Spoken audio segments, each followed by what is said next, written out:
Take two. Anyways, Yeah, that was take 3 for me. I had to listen to you do that 3 times. I did the whole song the first time, but I didn't- know. But I'm not going to do that to you guys. Thank you. Welcome back to the podcast, everybody. As you can see, we didn't release a video yet from last week because I have a small computer and I have a small penis. yeah, I have a small computer and it does not do the job. So looks like we're going to have to hire it out, and that's what I'm currently working on. So hopefully this episode is number 59. So hopefully 59, 58, or 58, 59, and 60 will be ready to rock and roll. We'll probably just put those all up at once. I don't really give a fuck about the timing on this one. This is your baby. I don't really care. Yeah, and I dropped it. I dropped it the baby. several times. It's a very dumb. It's a very baby's stupid brain baby. damaged. Yeah, it's a very stupid baby. Speaking of stupid babies, do you know about cool cousins? What? That sounds... So I say cool cousins. What do you think? I don't know. It sounds like a porn category I don't want to look into. I mean, that is a super cool cousin. I'm afraid of what you're going to say. Well, just like, all right. Did you go to both of your families, like when you were a kid, did you go to both your family functions, or did you go to one function usually in particular? No. No? To both. So you didn't go to grandma's or aunts and uncles? Have we talked about how both of my parents were military brats and they settled in Abilene to be away from their families? Like my little family unit, we're all the black sheep of the whole extended family. Well, I mean, you go to a family reunion. You guys have a family reunion in Florida. We did once a year up until I was 17. Well, you just went to one, though, recently. Last year? Yeah, last year. But that was the first time since I was 17 that we had done it. Well, okay, so... It's safe to say that you didn't have any cool cousins then. You didn't have like a cousin that you were like, I can't wait to hang out with this one. The cousins that I hung out with for the Lucas Salt incidents that I was telling you about, my mom's brother lived here for a little bit. Okay. And I would hang out with them sometimes. Okay, so your cousins... But they were trailer park cousins. Right, but so they were cool cousins, question mark. Yours were out of circumstance. Right. They were just happened to be here. If they weren't here, you guys wouldn't have hung out. Right? Like, I mean, probably not. Yeah, it doesn't sound because we weren't exactly the same age either. Well, so I did have cool cousins. Okay? And what cool cousins are is exactly what they sound like. They're the cousins that you go to your families and you want to hang out with. Now, I didn't really have I had everybody on my mom's side was older or way, way younger than me. Right? Maybe I was potentially the cool cousin of that, but that was because they were like fucking 6, right? And I'm 15. So... yeah, you get that by default. Yeah, by default, I'm cool. Yeah. I'm just a little bit more mature than you. So, but on my dad's side, it was my Mexican side. So he had 12 brothers and sisters. And... That's a lot. 10 survived. No. Still a lot. Is that 10 counting him? No, 9 survived, 10 counting him. I was going to say that's still a pretty good ratio, but that's not necessarily. Yeah. Well, tank shells will do that. So, so he had obviously I had a lot of cousins through him, but we had like generations of cousins. So but they were all, I say generations, they were all first cousins, right? But there's so many kids, and their ages were so different. And as a Mexican, you have children as early as possible. It seems to be just how you do things. As soon as you can figure out how to have a baby, that's what you got to do. And be careful with your blanket statement, stereotype perpetuating. It's just a lot of coming from a town that is mostly Mexican. Everybody has a baby and I'm related. I feel like that's more small town than anything. Like, you know what I mean? How many Mexican girls in your high school had a baby? I don't know. Oh, come on. Can you name 2? No, well, I don't have to name them. Can you think of one or 2 offhand? I can think of one. Okay. I can think of one. But the first girl I ever knew that was pregnant was a white girl. Where was she from? Because she's either super rich or super poor. Super poor. Okay. Because the rumor was that it was her cousin. I don't know if that was poor true. girl. I don't know if that was true. It wasn't true. You know it wasn't true. Somebody just found out she was pregnant. And was like, I was convinced that it was true when I was 13 because we yeah. were in middle school. Yeah. She was like 13 or It's 14. not. Yeah. I mean, like, okay, it's not hard to get a reputation at that age if you're getting knocked up immediately. So it's just like people just kind of be running wild with it, especially if you kind of smell. And also, what are her parents doing? Like, Yeah. just go to school and be pregnant. Oh my God. You have to finish 7th grade. This is crazy. So I went to several different small town schools, but one school I went to in particular. Get back on Cool Cousins in just a second. But this girl went to school there. She was a Mexican girl, and she was very hood, right? Okay. And there's just a difference in hood Mexican girls. You're right. She was kind of chola, but not really. Because, it's a small town, so you can't really be a cholo in a small town, but you can, but you can't. But we're standing in the fucking hall one day, so we all like kind of congregate in the hall first thing in the morning. How old? What age? What grade? This was probably my freshman year. Okay. Maybe my sophomore, probably my freshman year. So me and some friends are standing there talking, and this other girl walks in, this white girl, and she's from the trailer park. And I don't know what had been going on, but this other girl, the Mexican girl, she was big fat pregnant. Like, she was bred. And I hate that term. I hate it so much when you say that. She was heavy. And I'm standing there talking, and I just hear like a high pitched scream, and I turn around, and the Mexican girl has this white girl by the hair, and she's on the ground, and she's beating closed fist, punching her in the fucking face as hard as the pregnant girl is beating. Yes, beating up the white girl, talking about stay away from my man, don't be fucking with my man, and I was just fucking wailing on this poor girl, and nobody did anything. What? Okay. I want to say that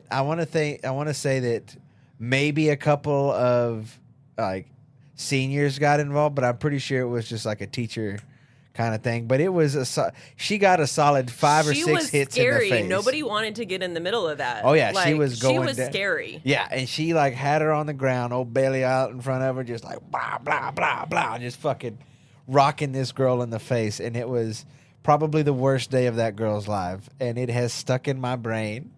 And to this day, every once in a while, I just go, fuck. I just start laughing my ass off because that shit was wild. Anyways, back to Cool Cousins. I had to take that. I hope y'all enjoyed that. Yeah, I feel like that was way more entertaining than Cool Cousins could be. Well, it's pretty entertaining as well. Okay. So, my cool cousins were all 5 years older than me, right? They're all my sister's age. So, they were all obviously the same age.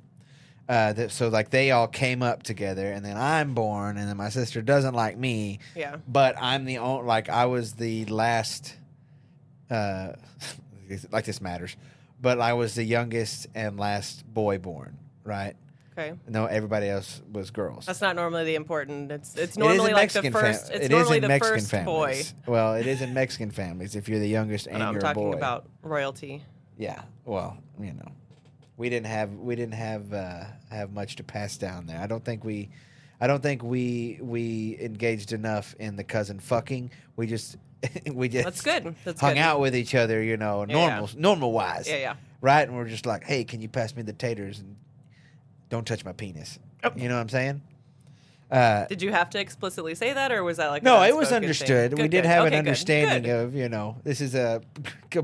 I'm this just is a making sure because the wholly environment. platonic relationship here. Yeah. I'm just making sure because the environment is wholly different. If you have to say, please don't touch my penis. We're saying wholly a lot, and penis, and we're in the same sentence a lot, and it feels right. It feels like they belong together. Anyways, holy penis. So we would go over there, and of course, everything that we're doing, or everything that needs to be done that's mischievous, is me, right? So, for instance, I think it was my cousin. If you get caught, you'll just get juvie. Yeah, pretty much. Well, it was always shit that we weren't supposed to be doing, but just kind of around the house. Except we used to. There used to be this well house out behind my grandma's chicken coop. It was just cement wall, 4 cement walls, and my cousins had gotten a fucking old door they found on the ground, and they stuck it in. They wedged it in there, right? And you could. No, maybe they did nail some. They had it had hinges on it, so they took like hammer and nail and nailed the door on there, so then you could open it. So what they do is, we used to go around there, and they would smoke cigarettes and drink beer in there, and then I would stand out and I would watch and make sure our aunts didn't come out and check on us. Yeah.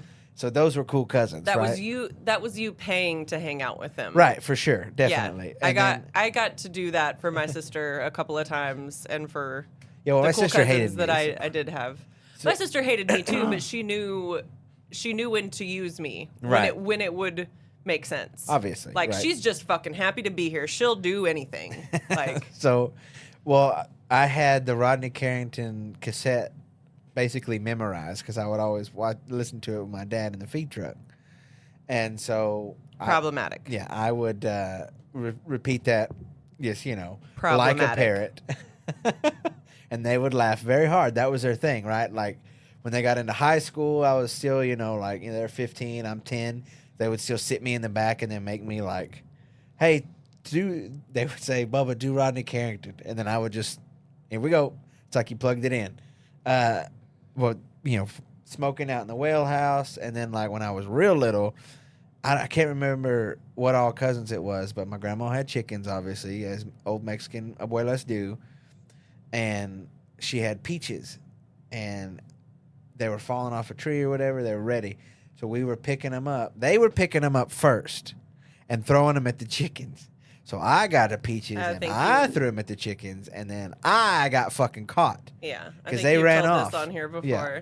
There was another time. And also, how mean? Yeah, right. I don't know. I'm fucking like 5 or 6. I don't know things.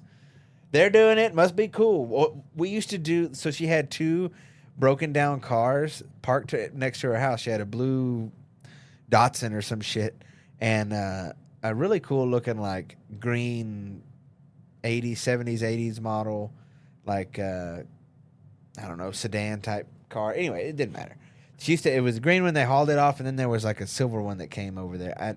None of that matters, but what they used to do was they would put me on the hood, and then they would body slam me on the hood like WWF style. So it was like and then one time, but you couldn't do too much. And there's not a lot of give on those old cars. That's just fucking hot metal. Yeah, it was just metal, and that's what we would do is they would pick me up and body slam me on there, or like pick me up and throw me on the couch and shit like that. One time, my cousin David pulled my feet out from under me and hurt me, and then the game was over, and everybody was like, "Oh fuck." You're okay. You're okay. Yeah, basically.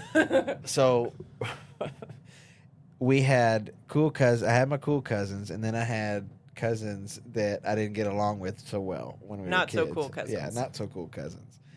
And I can recall one time. So my Uncle Joe was like the city manager guy, right? Like he would. Oh, well, that's the wrong word. He is the manual labor city manager, right? He's not the guy who like decides the budget and shit. He's not the face. He's going around and he's telling guys getting calls, running. They called him the mayor, but he wasn't the mayor, right? Like he was the head of like all of the people who would do like the city works, right? Yeah. Fucking Utilities, fixing the streets, utilities, all that shit. Okay. I don't even know if he was a manager. He just acted like that. So maybe he wasn't. They just gave him this honorary title, right, and he took it to the but bank. Uncle Joe's cool. So, but he would. Oh God. So in his youth, Knox City didn't have a lot of strays, right? And we didn't also have a pound. So I already don't like where this is going. No, that didn't have nothing like that. But that was what Joe was like would do, right? But every once in a while he would bring a dog to my grandma's and he would give it to my grandma. But my grandma, she didn't really care about like she didn't hurt the dog or anything, but she just didn't want a dog. She didn't give a shit about dogs. Okay. She had one dog, a big old black chow that was named Bear. And then when he died... Almost every chow I've ever met has been named Bear, by the way. Yeah, big old black chow. And then So I think cute. when he died, she didn't really want another dog after that. But Uncle Joe... That's fair. Uncle Joe. We didn't have plus like it's a town of 1,100 people. You don't have a lot of stray animals, anyways. Like right, because you got there's mostly not like that many. cottontails. They're not getting out, and they're not. And if they are out, fucking. everybody knows whose dog that is. Yeah. So, That's fair. but he would catch one. We didn't have a pound, so he would catch one. He'd bring it to my grandma sometimes. And she had this white dog. I want to say it was one of those ones that had the face, you know. It's just like they ain't got no bend in their nose. You know what I'm saying? You know what I'm saying? Where it's just like face. You know what I'm saying? The what is it? Yeah. Borzoi or whatever. Whatever that is. I want to say it for you. Yeah. Those. Something like that. I want to say it was one of those, but I don't remember at this point. But who cares? Let's pretend it was one of those. She kept him chained up out there in a doghouse, and the game was to run across right and through the middle as fast as you could before he get you, and that was what we would do for hours. Just run across as fast as you could. Torment this poor dog. Well, I mean, he was having fun. We were playing with him. Nobody else was playing with him. Okay, but he wasn't like angry. Like he's not like running to the edge of the chain and like. He's just trying to get you. Well, there's a reason he's trying to get you, because he's not playing. He won't bite you, but my cousin,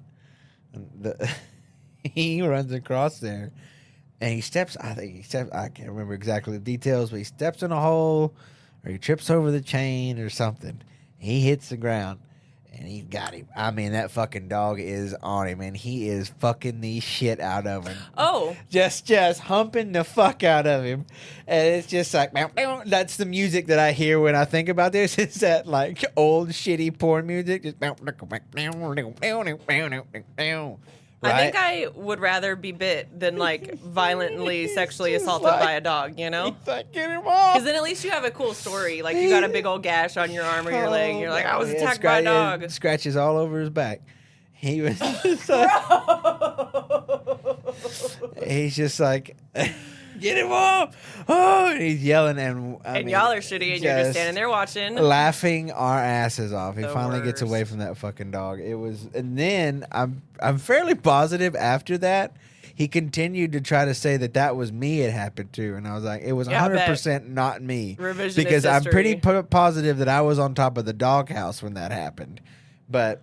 I mean, that was just part of like some of the shit we would get into. One time, me and that same cousin.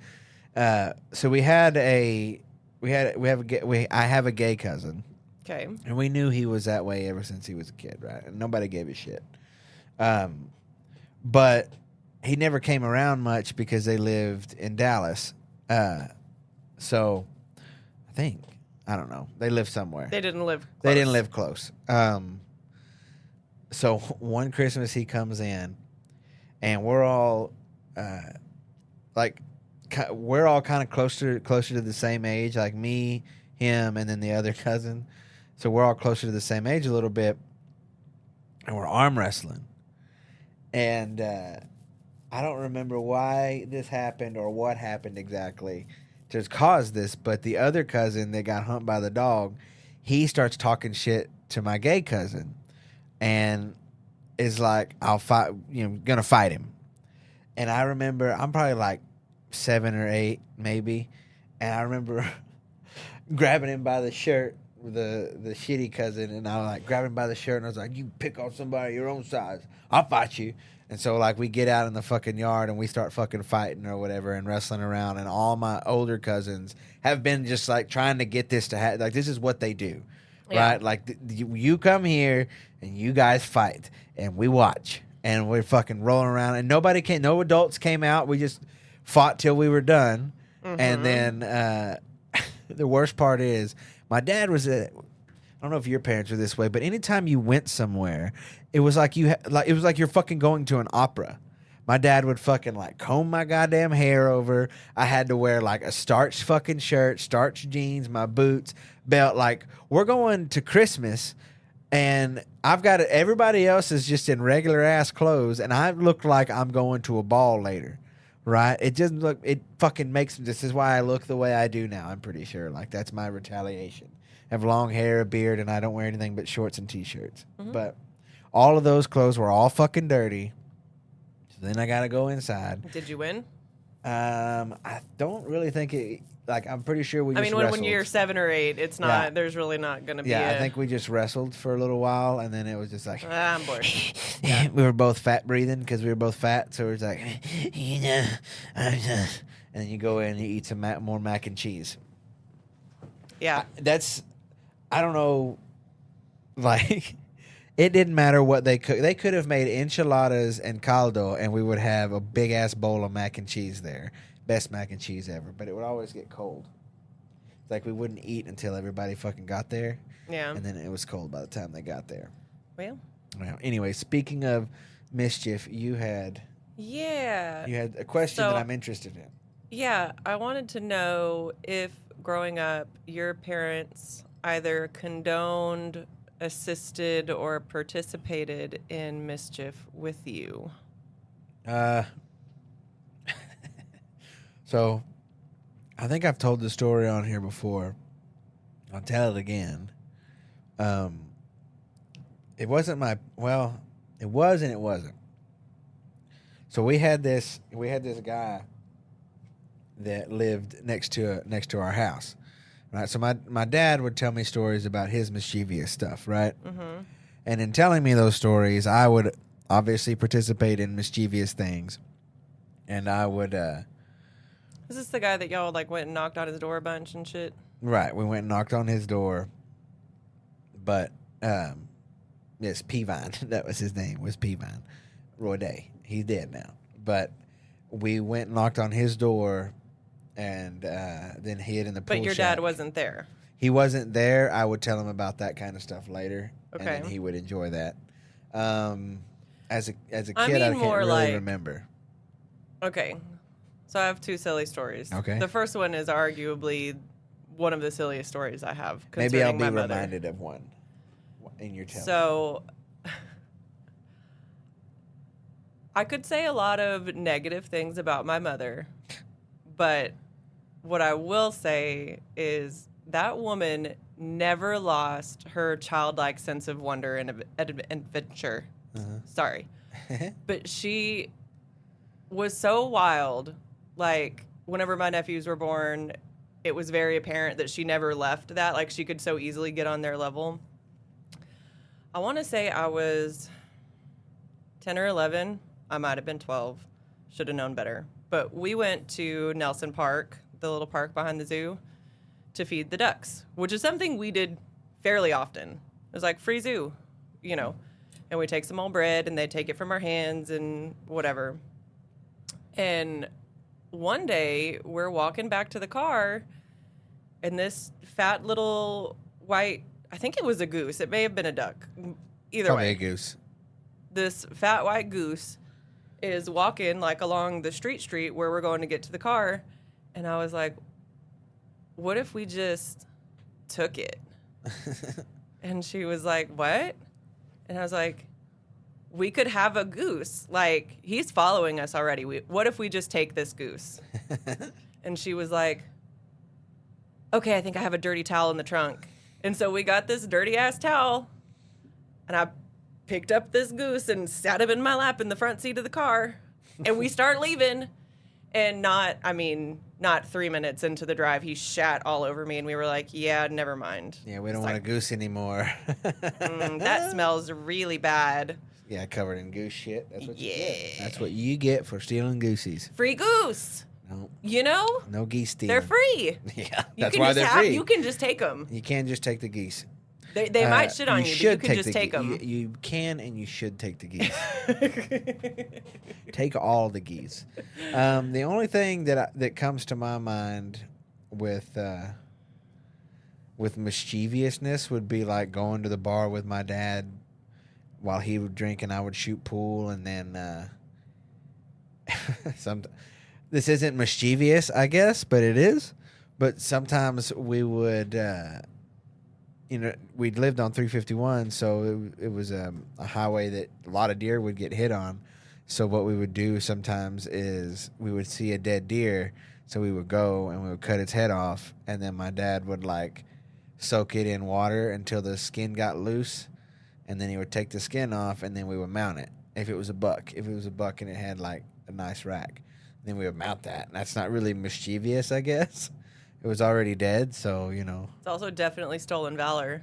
Well, I mean, somebody's hit it, so it doesn't count anyways. Unless it didn't have, only if it still had a horn. We didn't get into too much mischievous stuff because we couldn't. Like, what have we got? We're in 21 miles from anywhere, so we can basically do whatever the fuck we want. You got to make your mischief. Well, I mean, like, what were we going to do? You know, we couldn't. We could cut the head off of a dead deer already, and maybe we could. All right, Jeffrey Dahmer.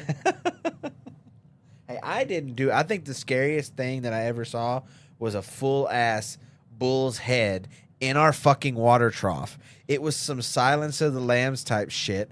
He did not warn me that he was going to do that. What was he doing it for? To take the skull. Oh, yeah. Okay. Like it was a dead. I don't know how we got it. I assume that it was. I don't know. Or a cow. I don't think it was a bull because I don't know. I don't know how he got it. But I remember going out to the fucking horse pens one day and looking in the water trough, and there's a fucking huge head in there.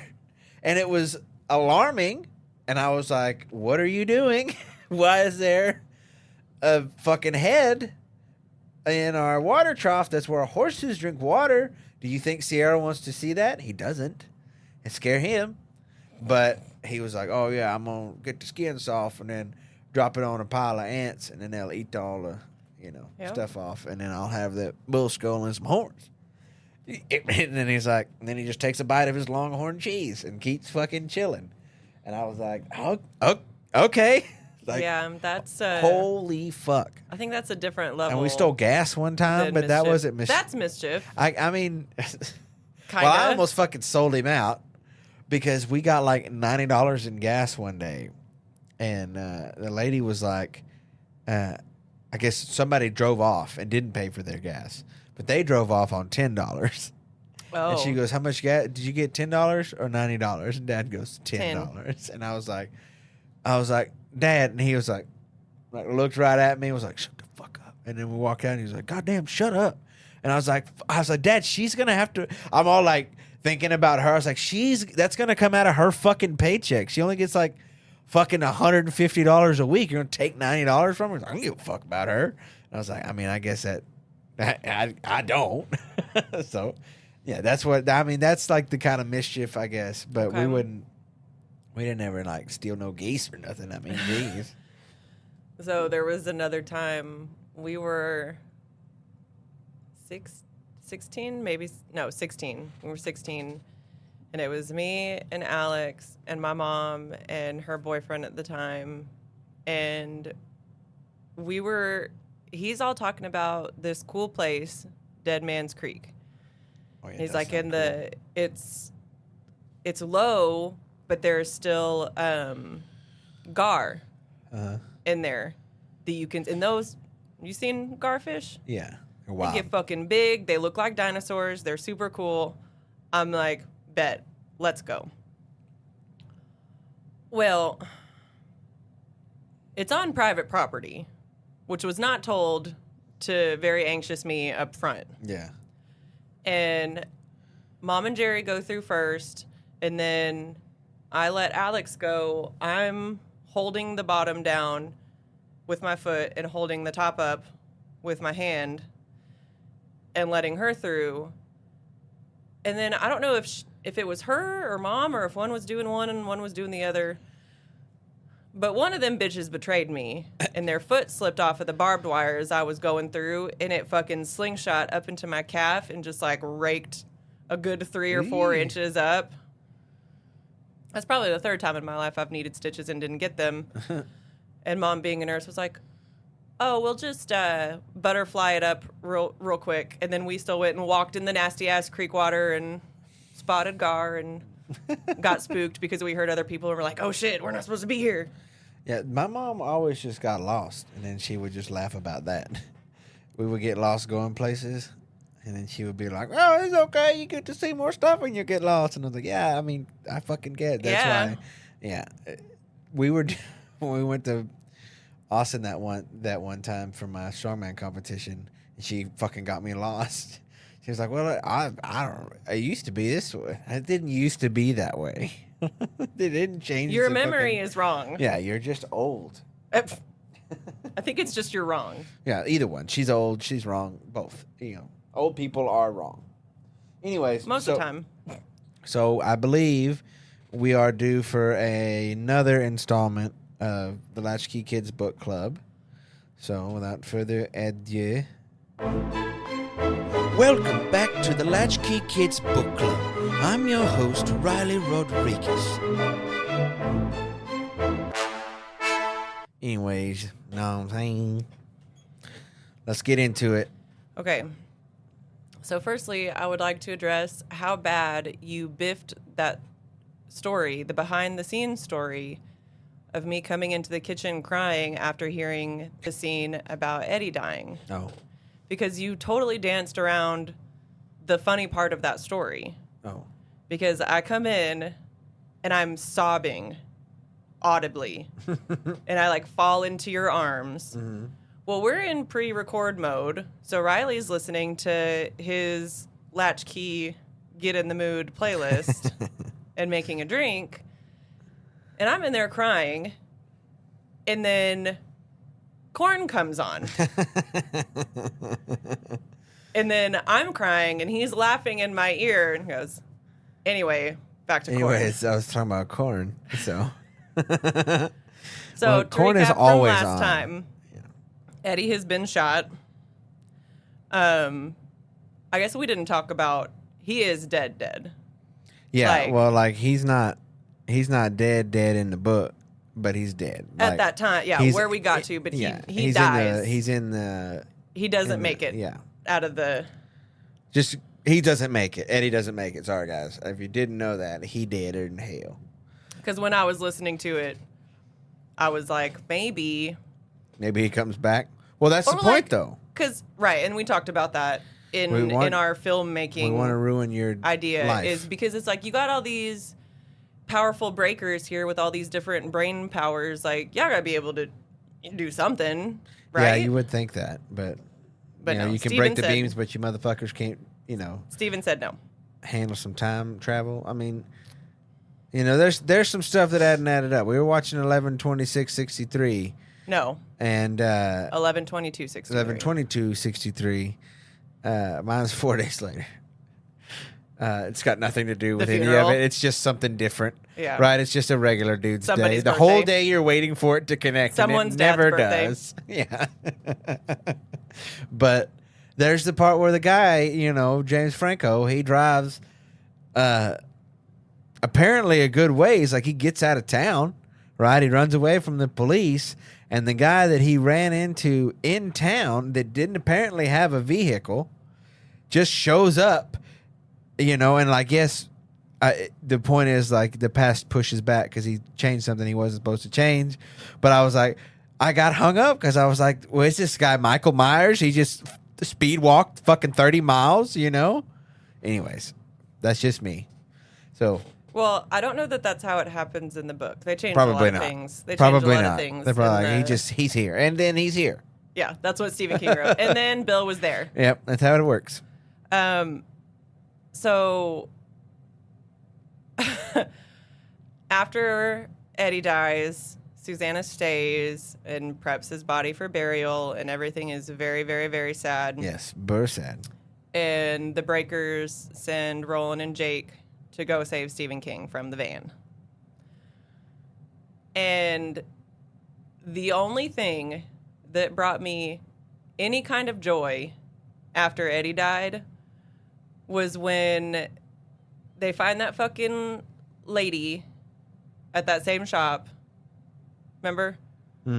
That old lady. Which one? The old rich lady who's bitching about... Oh, yeah. Whoever. The one lady that Roland takes with him. Yeah, that lady. I can't remember what her name is. But she's driving, and she does not know how to drive a stick very well, and she is struggling. Yeah, she's not doing well. And they almost wreck, and Oi barks fuck a couple of different times. And that was the only thing that brought me When'd you learn to drive a stick? brought me out of it. I don't know how to drive a stick. Don't know Still how to don't drive know. a stick. Nope. I remember when I learned how to drive a stick, it was super embarrassing. That's why I don't know. I was trying to take off from a stop sign, and the truck started going, wow, wow, wow, wow, wow. And I was like, oh, fuck. That's why I don't know, because But I'm if good you now. haven't learned this about me, if I'm not immediately good at something, I don't want to do it anymore. I give up. Talk to somebody about If that. I'm not a natural, never mind. So we meet old dumb Brian, the driver of the blue Oh, van. yeah, he's such a dumb bitch. I immediately thought, like not Jack Black, but Dewey from School of Rock, like that type character, except like big with like I don't know if Steven says he has a beard, but like I think I just kept imagining I him. think the beard is implied. I don't think he says so either. I think it's just he's supposed to be a grungy, like, drug addict. The guy dipshit. from who is on Toy Story, the manager or whatever from the toy barn. Do you remember that? No. Eddie. Woody, he takes Woody and he like kidnaps Woody, right? And he brings the old man that plays chess in to clean him up and sew him up. You remember that? Mm-hmm. Right? It's that guy. It's the guy from... I'm not seeing any faces. Okay, so the dude who's from Jurassic Park that gets the inks or whatever shit, acids spit in his face. You remember on the first one? It's the fat guy. Newman? Is Yes, that Newman? Oh, I know you don't watch Seinfeld, so I didn't think you would. But yeah, Newman. I don't watch Seinfeld, but I've seen Seinfeld. Newman voices this guy. Okay. And there's like a scene where he's laying on the couch and he's been eating Cheetos and he's got all the Cheeto dust all over his fingers. That's the kind of guy I imagine, like almost literally in the context of Toy Story. I was honestly thinking somebody, not necessarily more sinister, but like somebody cooler that's not necessarily cool, but like thinks they're cool. Yeah, pretty fly Like- for a white guy. Yeah, like I was like Matthew Lillard in Scream. You know, yeah. like one of those doofuses that like they think they're super cool, but they're very dumb and they're just burnouts. Wasn't he Scream? It's the ghost face killer. The ghost and face yes, killer? He was one of them. Yeah, Scream. Everybody says Scream mask, so that's why I always think Scream. Anyways. But my next note is all the dumb songs dumb Brian is listening to driving the dumb van have 19 in the title. Such a dumb bitch, you know? Such a dumb bitch. But did you notice that?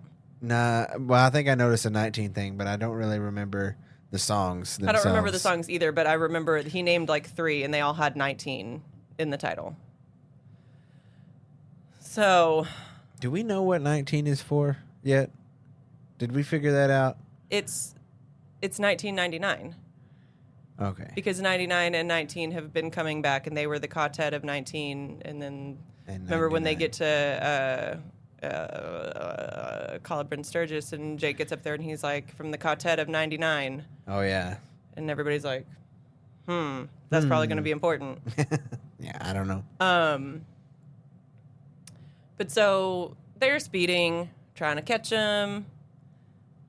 They don't catch him. exactly catch him. They don't quite. And Roland's hip locks up when he gets out to try to save Stephen King, and Jake pushes past him, Jumps and out. saves Stephen King, and gets hit by the van. Okay, so... And my next note is, hold on. The poor kid gets run over again, is my next note. So... Like, first of all, fuck you for killing off Jake again. This You kid knew has that was died gonna 3 happen. times. This kid has died 3 times Yeah, I in kinda 3 thought he'd different come back. universes. Yeah, he's not having a... I mean, but it's not always the same Jake, right? It's always a different Jake in each universe. No, he members. Well, he doesn't in... Well, we can't jump that far ahead. But I guess that's true. What do you mean jump that far ahead? Well, he doesn't in... at the end of the book. That's what I'm saying. At the very end. Oh, yeah, but that He also... don't remember that's a different Jake. That's make-believe. That was a... That's what she... No, it's not make-believe. That's what happened to her, though. Not to Roland. Roland got one thing. Susanna got the other. Because remember, she left him behind. Right. But anyways, that's jumping too far ahead. Sorry, guys. But anyways, that Jake remembered being killed 3 times. Let me just say, so Jake is 10, and Stephen King is what, 6'4"? I don't know. Right? He's like 6 foot, 6'2", something like that. I don't think he's that tall. He's a fairly He might be 6 tall foot. guy. Yeah. He might be 6 foot. I think because Look it up, because I got to keep my notes open. he hints at it. I want to say he's like 5'11". Are you talking about Roland or Stephen King? Well, I think maybe Roland, but also he continued to talk about. I'm gonna guess 6 foot max. I don't think Stephen King is crazy tall. Stephen King. They don't have his height. That's what's his Wikipedia. You know what's funny? You know what's funny though? Is it's not listed because people don't want to fuck him. Except for me. But you know what I mean? Like, Google any hot celebrity right now, height, 6'4", and they'll seriously. Stephen King is 6'4". Yeah, he's a big guy. I knew it. I want to fuck him 4 more inches now. Now that you told me that. So yeah, Stephen King is 6'4". So how the fuck is this presumably very skinny, very short kid gonna save any part of Stephen King? I was almost at my maximum height at 11. Well, I'm just saying, like, that's the only part that got me was like that's a van traveling 70 miles an hour, or however fast it was traveling. Too fast. Speeding apparently. Well, because this is like a backcountry, like. Yeah. So if it's on a backcountry road, we're saying like 50, 60 miles. Anyways, it should have obliterated both of them. You would think, right? But it just fucks his hip up. Well, it seems like to me, how I read it was Jake was pushing him and not grabbing him. Oh, I guess you're right. So, like. Yeah, he pushed him out of the way. That's how he got clipped, and Jake got it all. Yeah, Jake got taken under. Right. So right. He was just shoving him is how I took it. You're right about that. I know. You're right. I thought it was gonna be Oi, and I was gonna be very upset. Well. So back to I was kind of right. We talked about this last time. Roland's hip pain was linked to the van and disappears after the wreck. And then yada yada. Right? You know, he does the sad thing with says goodbye, buries Jake in the woods, and Oi made me sob. And he stops talking. Sorry about that. We had to redo our lighting. Hope you guys enjoy that. Anyways, continue. Oh yeah, bury Jake. Yada yada. I'm super sad because Roland talks about not necessarily expecting Oi to come back, that he might just keep watch at his grave and like basically commit suicide, like not eat and not drink and just die there with Jake. Yeah. That's kind of what I thought was going to happen. Yeah. All I could think of, I got a little knot in my throat because I was like, and that chingalo boy would do that. He would stay there with his daddy. Yeah, so then I got very sad. Yeah. I was not having a good time for the last little half of this book. Many, many tears. But Oi comes back. He's not talking. No more. And then they go to the Dark Tower in New York. Mm-hmm.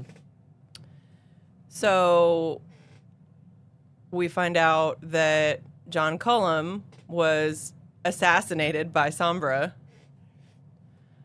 Was he assassinated? Right. Yeah. What happened to him? He was shot. Shot? I think so.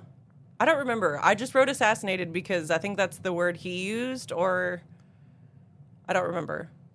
I thought he died of old age. I thought he got old. No. Cullum was shot. They finally got him, yeah. Cullum was shot. Aaron Deepno died of cancer. That's right. But Moses Carver, Susanna's godfather, still fucking kicking it. Yeah. And he honestly sounded awesome. Okay, so the guy that would need to play him has died. Sadly, I think that the concierge would be a good one to play Moses. Oh, yeah. From John Wick, if y'all don't know who we're talking about. But you could maybe get Don Cheadle. Or not Don Cheadle. They got to be old. Danny Glover, maybe. I would love Danny Glover. I would love Keith David of Gargoyles fame. Yeah, I know he's Keith done so David. many other things, but I'm just. Or I would love Keith David, honestly, and he's got the perfect little gray patches. I think he would do good. that's really I can't think of that many old male black actors. Fucking Morgan Freeman, if we could get him. Morgan Freeman, no. But I think that might be. It's too small. Too fatherly. It's yeah, but that's kind of his thing. Well, like, but he's kind of like. He's not really that like. He's not a voice of God type. Character, yeah, I think Morgan Freeman is a little too Spitfire epic. Maybe though. I mean, I guess he could probably like fuck with it, but nobody wants to hear Morgan Freeman fuck with his voice and make it kind of sound like old and rickety, like the way they make Moses sound. I mean, he's getting old now too. It might already be a little rickety. That voice is golden. Maybe. Did you know that there's a white guy that does his voice for all his commercials? Morgan Freeman pays.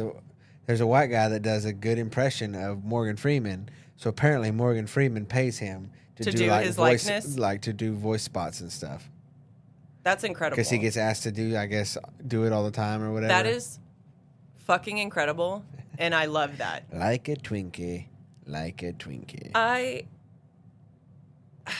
Did you ever watch Driving Miss Daisy? No. I love that movie. I'm trying to drive you to the stove. Anyways. Okay. Sorry. So we get a lot of information at this meeting. We get confirmation. I get vindication that the George Washington Bridge was the bridge where Gasher took Jake in Ludd, and that the small one beside it was the one that Callahan walked over to begin his wandering journey. That was that. They were like basically upside down New York. Okay. Like. Yeah. Ludd was New York. Yes. Okay. I remember you said that. I know. I be saying shit. The plaque in the garden. Remind me. Where the rose is in the Dark Tower honors Jake and Eddie, but it hadn't said that until June 19th. Oh, really? Mm-hmm. Because originally it had just said something like, donated. Like I'm reading the story. Oh, really? Yeah. When did that happen? It's been a while since we talked about this. When did that happen? What do you mean, when did that happen? Like, did they say like that happened today or whatever? So I just don't remember that. I think it's Deep Nose niece. Yeah. Is the one that tells Roland that. Because it originally had said something like gifted on behalf of the tech corporation, something poetic. And then she has Roland read it. And at first it's in English and he can't read it. And she's just like, fucking look harder. And then it changes into his old lettering and he can read it. So basically it's magic and it'll morph into whatever the reader needs to see to be able to read it. But yeah, it's like an in memoriam plaque for Jake and Eddie, and she tells him it didn't happen until June 19th, which I guess was, I don't know if it was that morning or fucking whenever, but I don't remember. It's been a while since I read it too. I'm was just that going on painting? my notes. Was that painting in the painting of the Dark Tower? Was it in there? No, that was in Richard Sayers' office. Okay. I couldn't remember. Forgot we still have, that just reminded me of so much more book to go. This is going to be 3 or 4 parts, y'all. Sorry. Probably so. Okay. We also find out the other book written in the Keystone world is Insomnia. Yeah, I definitely guessed it at first because he just. I knew it immediately. I knew it immediately because Insomnia is one of the thickest Stephen King books that I have read. Mm-hmm. And when he was talking about red or white over red, and I was like, and it's one word, and I was like, I know it. So I didn't understand why Insomnia really was important, or at least I guess I don't remember why it was important. Because so in Insomnia, and I'm re-listening to it now just because I had to, because I needed something after this was over. Mm-hmm. And I also wanted to see if I could pick up more things in between listening to that and coming back to the book club. But the main reason so basically we find out that everybody who's working in the Crystal Tower, the Dark Tower in New York, they have this whole fucking team of people scanning all of the Stephen King books to find other clues potentially that could help them in their journey. And what elicits the attention is there's a character named Ed Deepno, and he mentions the Crimson King in this one. This, from what I can tell, it's not connected, and that's kind of what Roland ends up saying. It's got nothing to do. One's got nothing to do with the other. I wrote, apparently the Crimson King is mentioned by name, and I absolutely forgot that part. LOL. But Roland, they give it to Roland when he leaves, and he kind of like skims it and decides that it feels wrong and that it's like it's a mislead. Mm-hmm. And he doesn't take it with him, and he doesn't, like, they don't read it. He's just like, don't trust it. Nope. Don't trust it. We also find out the Crimson King is trapped at the top of the Dark Tower. And then they give him this beautiful pocket watch engraved with a rose, a key, and then the Dark Tower. Mm-hmm. I cried a little bit when I read that, too. I thought that was sweet. And then what's-his-face returned Aunt Talitha's cross that he had given John Cullum, the whispering cross thing. You on your phone right now? Sorry, I have two businesses that also blow me up. They're having some issues. Okay. So I had to respond. Well, my phone is on Do Not Disturb. Just saying. I'm sorry. Okay. Another part that made me cry. Roland presses his forehead to Oy's to hear Jake's final message passed on from Eddie, which was, "Watch out for Dandelo." Dandelo. So, I'll wait till we get there to bring that up because I was being super nerdy when we got to that part. Oh yeah, you were very excited. So Patrick Danville, who is apparently also a character in Insomnia, I haven't got to him yet. I don't think. Don't ask me. I hadn't read the book. Or if I don't remember. There's somebody from Hearts and Atlantis somewhere too, and I don't know if that's him. I don't remember. But anyways, Patrick Danville painted the pictures in Sayer's office. I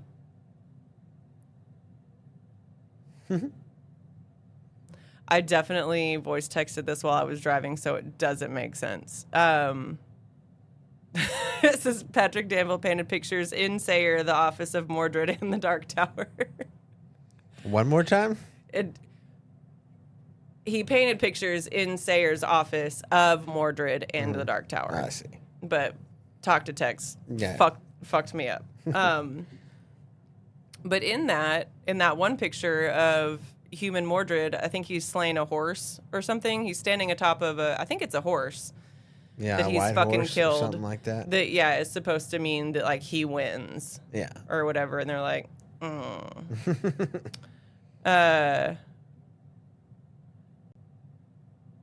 So they're back under that tunnel shit. Tunnel shit. Right? Where I assumed. Oh, where Jake ran through and killed all them people, and they're going back to the Dixie Pig. Yeah. Yes. It's that tunnel that Jake followed. Yeah. Okay. So my next note is big scary centipede monster in the dark with a tentacle mouth.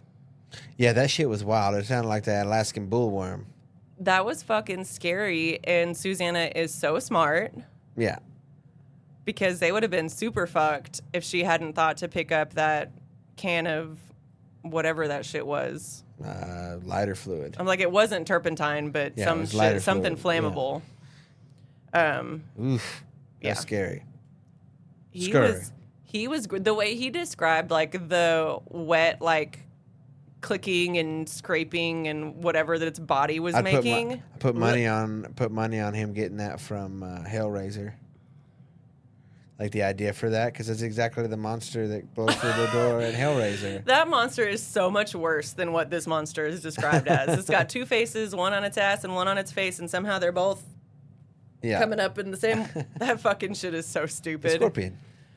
Yeah, maybe Stephen King saw that and was like, yeah, I could do that way better. Yeah, way more better. Way more better.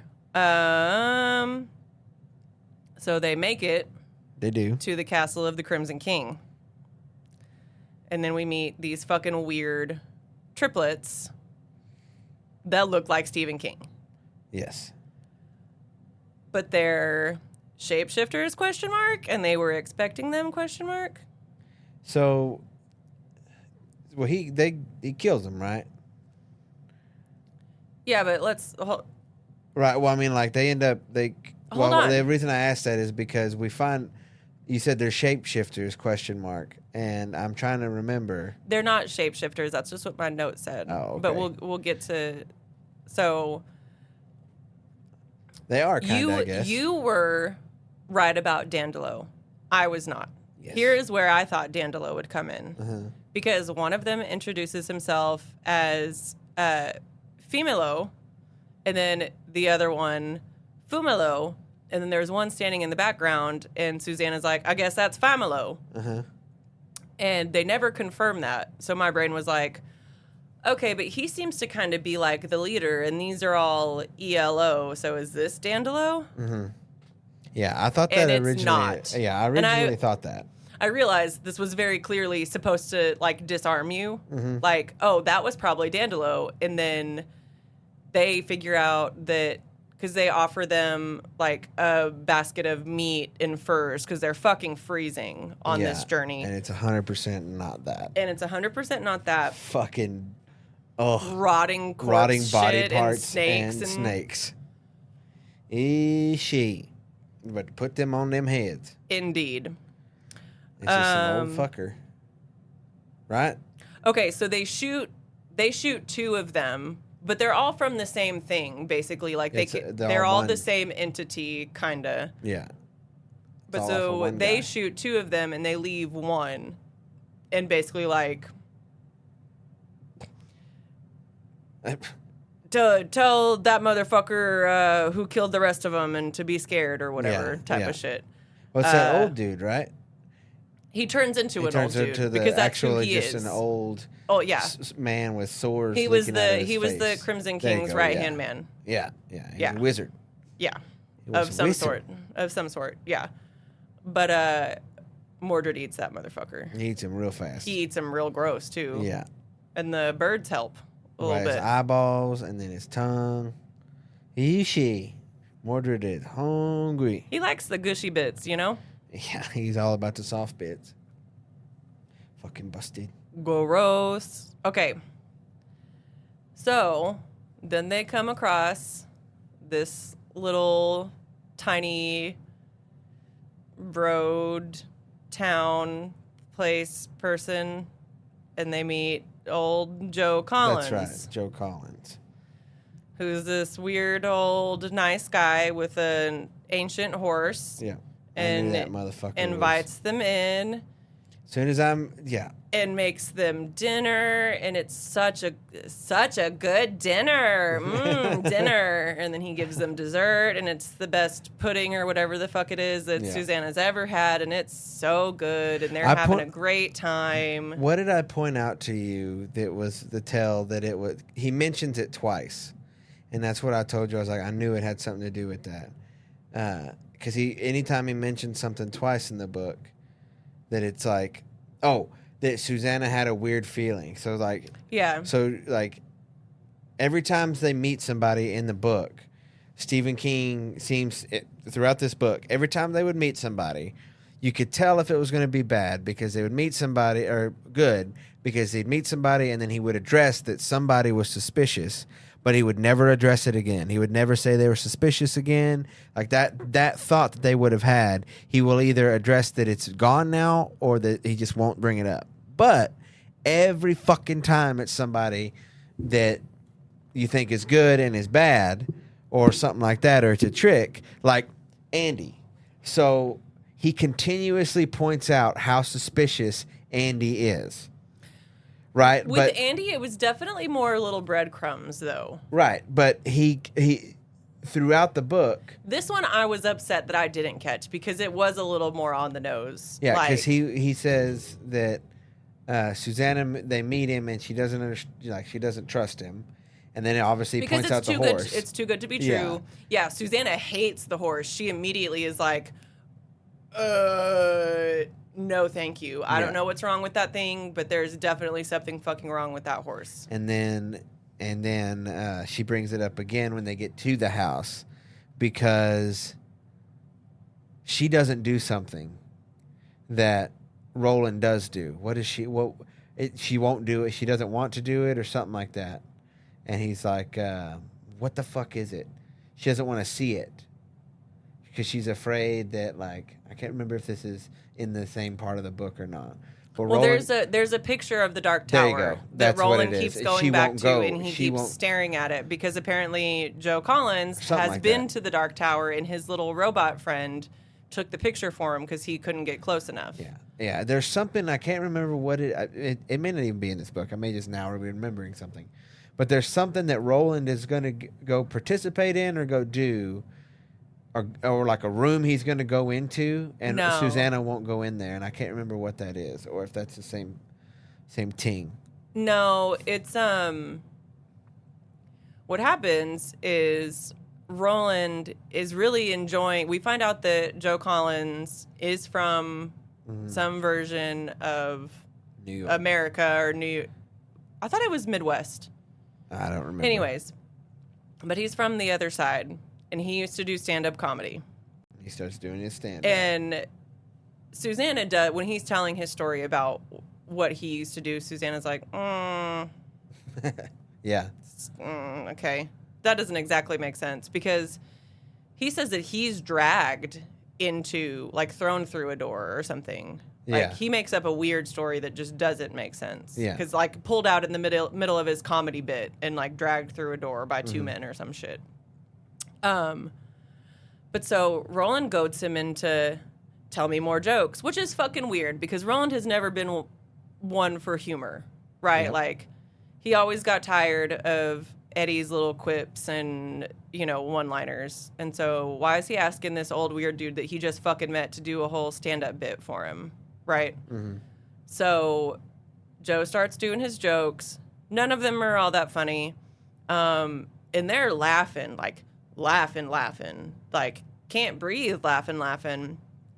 And then so Susanna kind of puts her hand up and is like patting her chest, and Roland tells Joe to stop, tells her to go to the bathroom and kind of get some air, splash some water on her face or whatever. And she goes to the bathroom, and then she sees, what does she see? She has a moment. She's looking in the mirror, right? Well, I think she hears Eddie in her head. Yeah. And she can hear him, like, trying to tell her, it's fucking right there. It's right there. Come on, Suze, just get it. Like, it's right there. And then There's a note. She goes in the where the towels are to dry her hands, right. And there's a note under the second towel.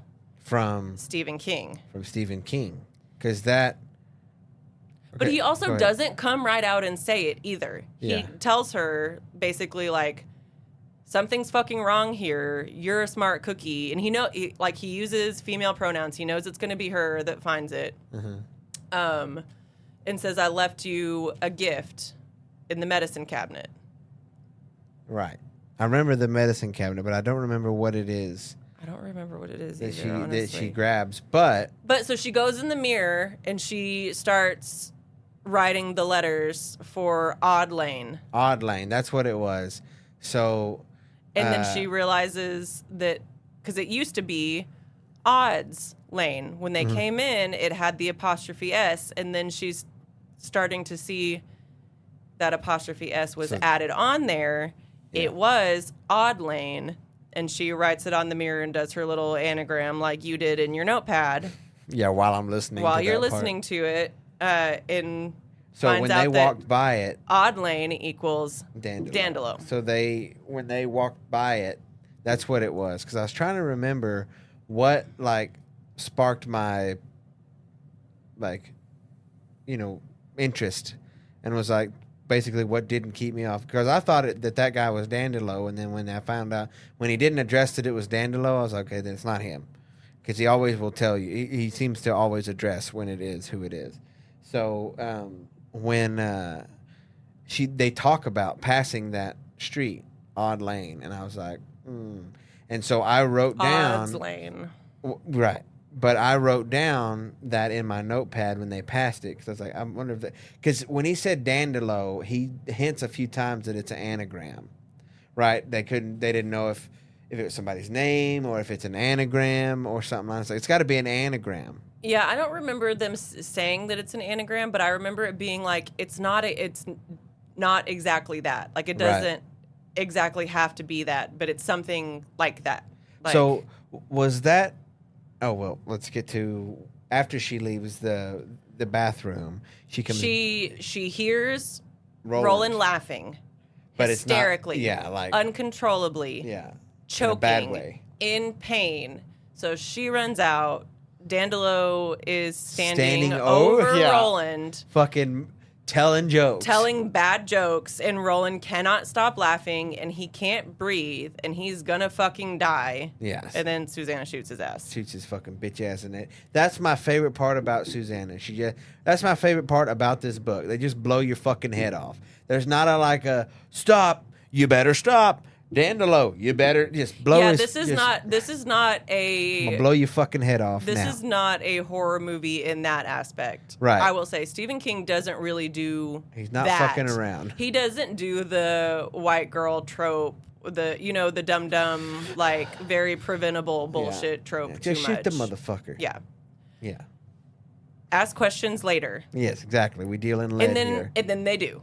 Exactly. Because he turns into some fucking weird bug-like thing with a weird exoskeleton like thingy, and he's all from oozy and gross. MIB.